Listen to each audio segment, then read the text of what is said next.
नमस्कार दोस्तों, आज हम बात करेंगे कि रावण की मृत्यु के बाद उनकी पत्नी मंदोदरी का क्या हुआ।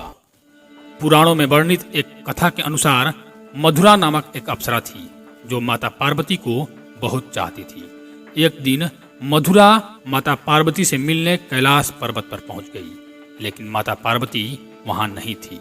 मधुरा ने भगवान शिव को देखा तो वो उनके तरफ आकर्षित हो गई और उनकी पूजा शुरू कर दी। कुछ समय बाद जब माता पार्वती वहां पहुंची तो यह देखकर उन्हें बहुत क्रोध आया। गुस्से में आकर माता पार्वती ने मधुरा को 12 साल तक मेढक बनकर कुएं में रहने का शाप दे डाला। फिर भगवान शिव ने पार्वती जी से प्रार्थना की। काफी प्रार्थना करने के बाद माता पार्वती ने शाप की अवधि कम की और 1 साल तक कुएं में रहने को कहा। मंदोदरी 1 साल तक कुएं में पूजा करती रही।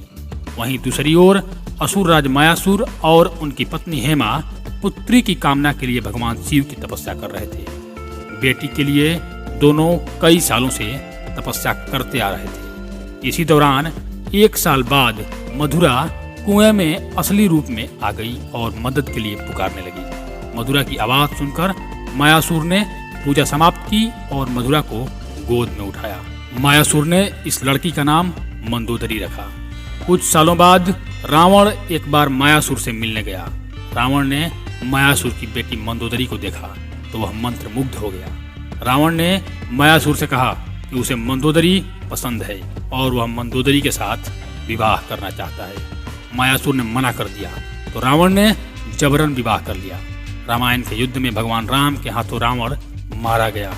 रावण के मरने के बाद मंदोदरी युद्ध भूमि पर गई और विनाश देखकर अत्यंत दुखी हुई। भगवान राम ने लंका का राजपाट विभीषण को सौंप दिया। रामायण के अनुसार लंका की प्रजा ने मंदोदरी को सुझाव दिया कि वह विभीषण से विवाह कर ले। कुछ तथ्यों के अनुसार मंदोदरी ने विभीषण से विवाह कर लिया और वहां की महारानी बन गई। लेकिन पुराणों के अनुसार महारानी मंदोदरी एक पतिव्रता रानी थी एवं उनका स्थान पंचकन्याओं में आता है।